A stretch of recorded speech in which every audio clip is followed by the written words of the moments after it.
Changing negative thoughts is a thing that we all want to do. Oh, we have a negative thought? Well, let's do whatever we can to change it. It must be bad. It's negative. Right there in the name. A lot of different theories on how to do this. In this response video, a Tony Robbins, perhaps the Tony Robbins, we all know who he is, big guy, looks like Easter Island head, is going to present us with one solution in how to do this. And in his solution, he's going to speak to a serious issue with psychology, an error that not only he commits, but all of psychology commits as of right now. And for the sake of time, I'm going to cut out the beginning of the video where he talks to four women from the audience and they tell him their problems. Something about failing, not knowing what you want to do, my mother's dying, typical stuff. So let's see what he has to say. In a couple of minutes, let me just introduce all of you to just a simple understanding of concept. All of you have targets, things that you're after. If you're going to get a new result, if you're going to grow your business, if you're going to be able to support your mom, if you're going to get rid of the anxiety, if you're going to be able to overachieve and not have all that fear inside of you, you obviously need to get a new result. You're going to have to get new action. We all know that. You don't get new results with old actions doing the same thing. Exactly. What human beings can do, this is a human being, believe it or not, I majored in art.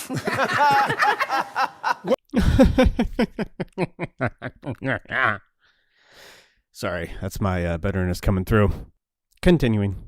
What human beings can do is amazing. What they will do is usually disappointing. It's not because we're not capable. What people can do is amazing. What people will do is usually disappointing. That's called something. What's that word? Somebody came up with it. Something that sounds profound, but that there's no content to it. It doesn't help at all. It seems like a great thing. Yeah, we can do amazing things, but usually we do disappointing things. That doesn't help. What does that mean? I think with Tony Robbins, we get a lot of those derpisms, or whatever they're called. Continuing. Of it. It's because we don't have new actions because we get in certain emotional states that dominate us, like anxiety, like fear of failure, right? Like the fear of the loss of your mother as an example. So if you're in a state of fear, you're going to behave very differently and get very different results. That's what that means right there. Than if you were in a place of being courageous or bold or warm or connected or playful, any of those. Those aren't two different states. There's a state of fear or a state of courageousness or boldness or connection. Those aren't two different things. There is no one state of fear. This perpetuates the idea that fear or anxiety is somehow bad. It's not. It all has to do with how we relate with the fear. It's not the state that our brain is in. It's how we relate with that state. Appraisal theory of emotions. Much better validated scientifically than the science that he's going to start to propose here pretty soon. Continuing. So the most important key to changing your life in any situation is to change results, you got to change behavior. But to change behavior, you got to change the emotional state you're in. Now, how do you do that? To change behavior, we change emotions. That's not necessarily true. That can be true. But you don't have to be in a new emotional state to change your behavior. You don't have to do that first. Another way to change emotional state is with knowledge, is with understanding what that emotional state is, what it means. That alone changes the emotional state. But of course, you're not really changing the emotion necessarily. You're changing how you relate with the emotion. If we don't do this first, we don't relate with our emotions first, then we become cut off from ourselves, and any sort of behavior is necessarily going to be handicapped. Which may be fine to do in the short term. If you're in a sales meeting and you're feeling any sort of overwhelming fear, if you can do something in the short term to shut the fear off, then I say do that. But not at the expense of ignoring the fear later on and talking about it with somebody. Even if it's just yourself, journaling about it, becoming more aware of it. Understanding what's at the root of that fear. Otherwise, you're not going to be a genuine person from which real power flows. You're never going to have a presence if you're constantly tricking yourself. Well, I guess we're going to get to it here. If you're constantly tricking yourself into having a presence. Continuing. I don't feel like it, right? Or it feels overwhelming. There are two ways, and I've done this with the greatest athletes in the world. I've done this with 4 different presidents of the United States. I've done it with billionaire clients. All you have to do to change your state is not try to think your way there. Like, I'm happy, I'm happy, I'm happy, and do a bunch of affirmations. Your brain's gonna go, BS, you are not happy, right? Yeah, but Tony Robbins, you have told people to think positively all the time. You have told people about affirmations and, just make up a gratitude list. You have said that, and people come out and say, that's BS, that doesn't actually work. So now you're coming up with a new trick, a new technique to not only cover up emotions, but to cover up the fact that you don't really understand psychology. Continuing. What you need to do is make a radical change in the way you use what we call your physiology. It's a big word. It just means the way you use your physical body. The way I'm speaking right now, because I got 5 minutes also, is sped up just a little bit. But if I said to you, there's a depressed person behind curtain number 1 over there, and I'll donate $100,000 to your best charity, your favorite charity, if you could describe what they're like physically. Tell me what's their posture like if they're depressed. You tell me. Slumped over. Slump. Where's their head? Where's their head? Down. Down. Are they breathing full or shallow? Shallow. And are they talking really fast or more slow? Slow. Loud or quiet? Probably quiet. You're all saying the same thing. How's that possible? Because you've all practiced this crap before, haven't you? No. But here's what. See what he's doing here? By asking them certain questions in a certain way, he's getting them to say what he wants them to say. He's making it seem like they all came up with the same description of a depressed person, but they didn't. He essentially implanted that idea in their mind of what a depressed person looks like. Though that doesn't matter anyway. I mean, even if a depressed person does look like that, it doesn't mean changing the posture or body language of the depressed person is actually going to change the depression. Causes change effects, but just because you change the effect doesn't mean you change the cause. Not all systems are linear like that. I mean, and it's ridiculous to think that in the most complex system in the world, the most complex organ, not just the most complex thing we even know, the human brain, it's insane to think that it works like that. I mean, gunpowder makes the bullet shoot out of the gun. Making gunpowder does that, but that doesn't mean that taking the ingredients of gunpowder and pulling them apart makes the bullet go back into the gun. I mean, it's insane. And, we haven't even gotten to it. But just to set the stage of everything he said up until this point has essentially been incorrect. Anyway, continuing.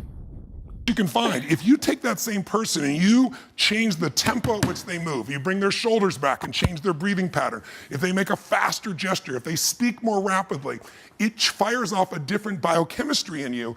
And in that state, you will take radically different actions. In fact, I've taught this for 40 years.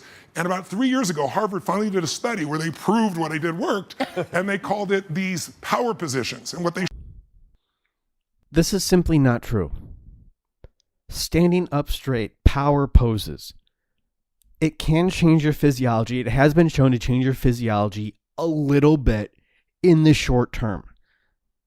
But unless you address the issue, why you are anxious, of why you're depressed in the first place, not that it's more complicated, but it's simply not a matter of changing the state of your body.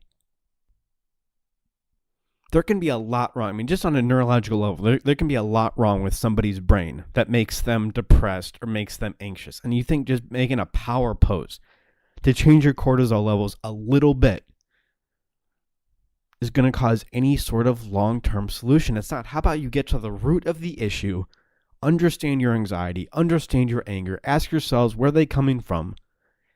It's not that much more complicated. Yeah, I guess it does ask a little bit more out of you than simply standing up straight. But do you want a real solution to your problem so you walk around, you don't have to think to stand up straight, you do it automatically? Or do you want a fake solution? Make yourself stand up straight. You're going to be a fake person. Nobody's really going to want to be around you. You're not going to be genuine.